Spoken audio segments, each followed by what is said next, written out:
Hello, everyone. Hello and welcome to tonight's presentation on glaciers. I'm so excited you're here. I'm Angie. Everyone is muted to start. So if anything comes up or you have any questions, be sure to use the chat. Hopefully everybody has access to that. I hope you had a wonderful day today in Skagway and you were able to enjoy the White Pass Railroad excursion. So that's a lot of fun for everyone. We have a few people joining here. Yay. Hi, everyone. Lots of great joiners, some pro cruisers. Oh, Cheryl, you're on mute. Sorry, everybody's on mute real quick. On purpose, I did it. Everybody's on mute. It's okay.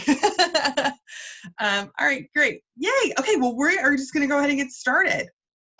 So tonight we are going to talk about the glaciers of Alaska, particularly those great glaciers you're going to see as you cruise along the coast. And so here's a little map to get us started. So as you know, on this cruise, we are sailing from Vancouver to Whittier, and we've already seen a first glacier in Juneau. So that's where the Mendenhall Glacier is located. And in fact, Alaska has over 100,000 glaciers. And tonight we're just going to talk about the ones here in the Inside Passage that you can visit on a cruise. And the important thing about glaciers is it's just a bunch of ice.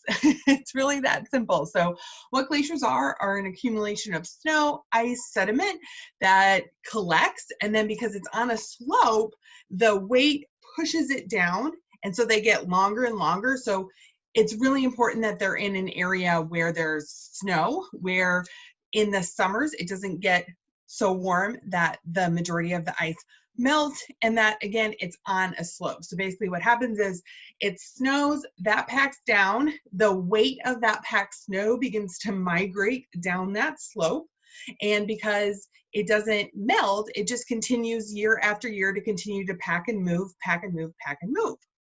Now you'll see, and we'll talk about later in the presentation, what happens when that packed snow eventually meets water. And because the water is going to be warmer than the snow, that will be sort of melting the glacier at its bottom. And if there's not enough snow coming in at the top in the off season, that's when we say a glacier is receding. So when people talk about a glacier shrinking, all that means is that at the point the glacier hits water or warmer land, the ice at that part is melting and it's not getting enough snow during the winter season to build it back up enough. Okay, so we are going to start with Glacier Bay. We are headed there tomorrow. Glacier Bay is a national park.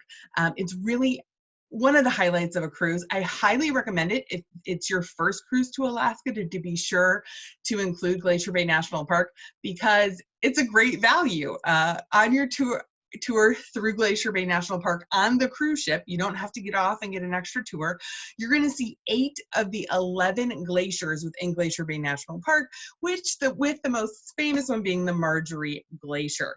And yes, I took that picture with my phone. So this is, you can get so close, you'll see the little icebergs in the water, the seals hanging out on the icebergs, the otters swimming around.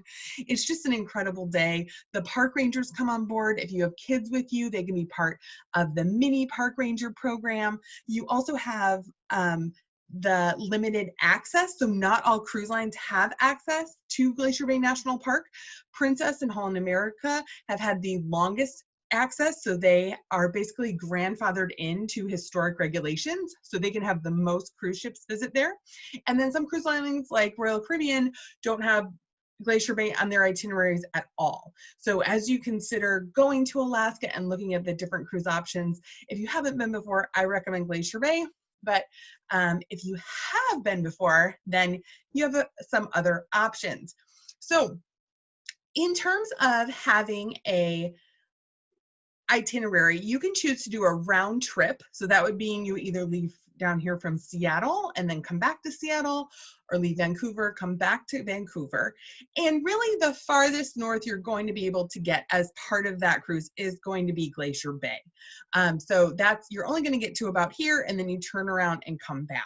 So as part of those cruises, other cruise lines will include Tracy Arm Fjord and the Sawyer Glacier, or Endicott Arm and Dawes Glacier. So these two glaciers, Tracy Arm and Sawyer Glacier, is on the north end of Holcomb Bay. Now, this is a very narrow fjord. I was lucky enough to go on a cruise to the fjords of Norway, and I can tell you it is quite an awe-filled moment as you go through a fjord. So you're on your cruise ship, and it seems like just an arm length away are the towering walls of the fjord. I mean, it really isn't super far because these fjords are very deep and very narrow, and then you kind of, at Tracy Arm, you kind of weave your way through, and then you end up at Sawyer Glacier. One of the downsides of Tracy Arm is that this fjord is very narrow. So in certain times of the year, fog could make it difficult to navigate. You also could have an issue in spring and summer where the ice hasn't broken up enough and there's too big of icebergs. Really, you can put a Titanic joke here. The icebergs are too large to safely navigate the channel. And so because of that, you can't always get very close to the glacier. So if you're on a really small expedition boat, it's spectacular. But if you're on a larger cruise ship, you should just be prepared that you're going to be a little bit further away from the glacier than the picture. And this picture is definitely a long zoom, and I didn't take it. The princess photographer did. Now, a substitute for the Tracy Arm and Sawyer Glacier is the Endicott Arm Dawes Glacier. So this has a much wider fjord, so it's easier to navigate. The arm is shorter, so you can get to the glacier faster and easier, and you can get closer to the glacier. So even if you end up booking a round trip cruise that includes Tracy Arm, you may be prepared that there might be a last minute substitution to Endicott Arm and Dawes Glacier. All right, so now if you decide to go one way, so either going from Vancouver to Whittier or from Whittier back to Vancouver, you also have, if you on the other cruise line, so if you're not on a Princess cruise, those cruises begin and end in Seward, which is down here, further south into the Gulf of Alaska. So you're either, Princess is the only cruise line that goes in and out of Whittier, which is closer to Anchorage. You can see that. The other cruise lines all go in and out of Seward on their one-way journeys.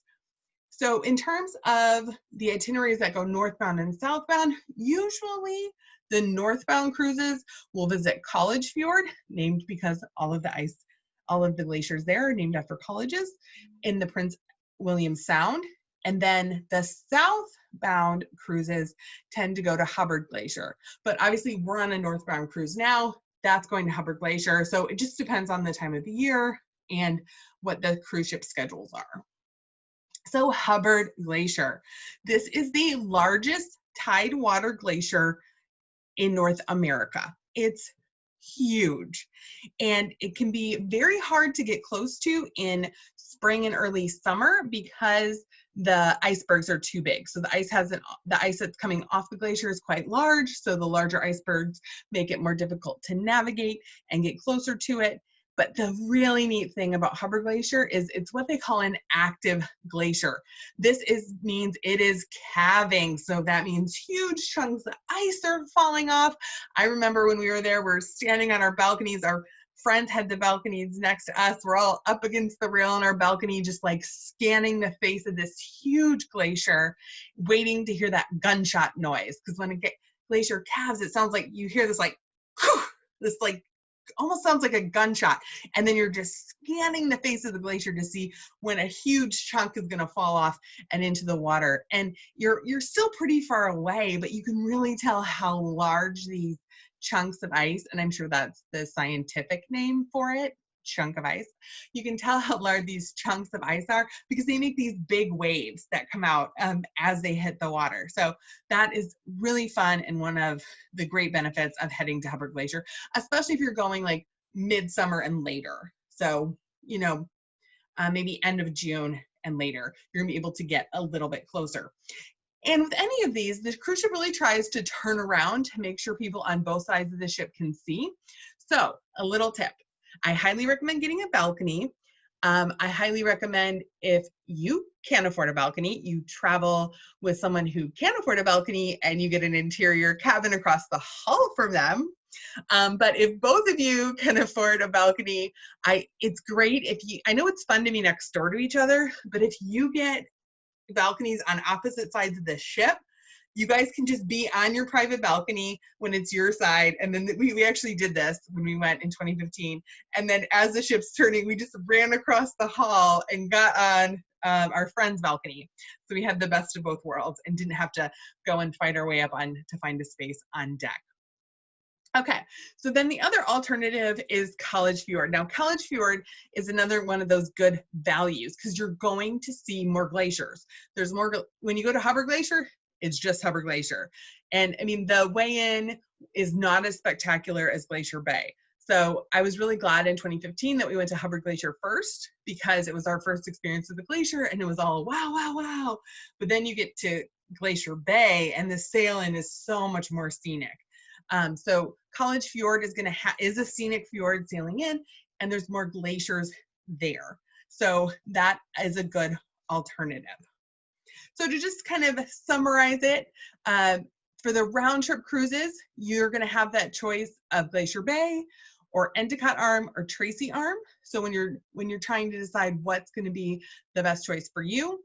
On the one-way sailings, you can potentially get Glacier Bay, as I said, depending on the cruise line and the agreement they have with Glacier Bay National Park, or you may be, and in addition to Glacier Bay, you may be able to get College Fjord or Hubbard Glacier. Now, for the cruise lines that don't go to Glacier Bay, they don't tend to pick up another glacier. So even on the one-ways, they would just have an extra sea day.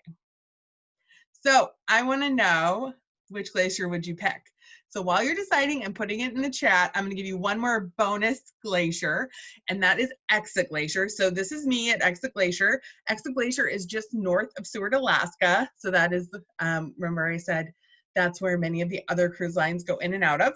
So that is Exit Glacier. And actually the first time I went there was in 2000. I was living in Alaska at the time, working as a whitewater rafting company manager.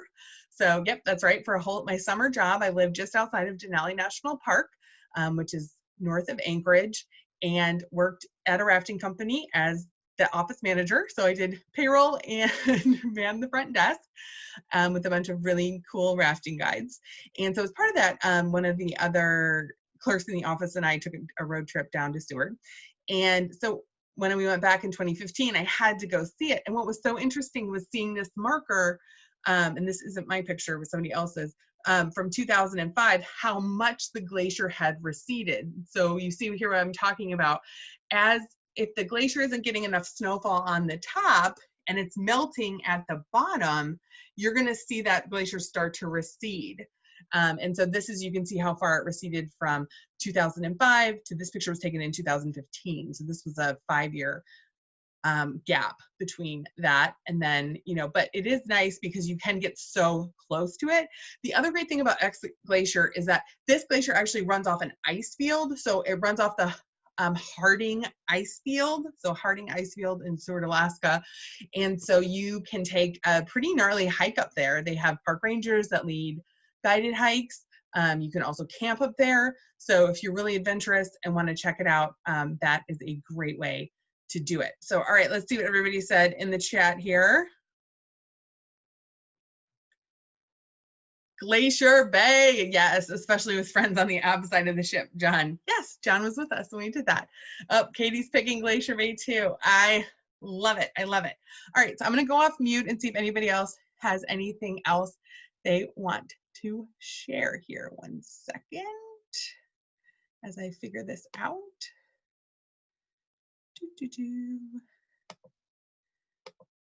Takes me a minute. Oh, okay. Here we go. All right. Okay, everybody's getting unmuted. So are there any questions or any stories you'd like to share? Maybe, can I unmute you? Yeah. Oh, some of you are muted yourselves, so perfect.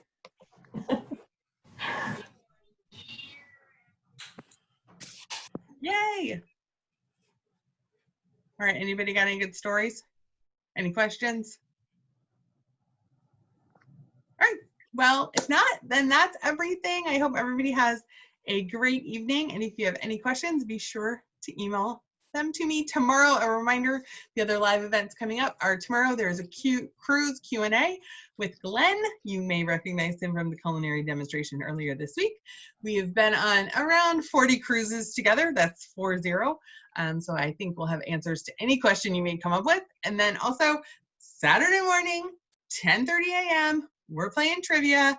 I hope you've been paying attention to the emails. That's your little clue. All right. Have a great night, everybody. Bye. Bye. Bye. Thanks, Angie. Thank you. So much, everybody. Bye-bye.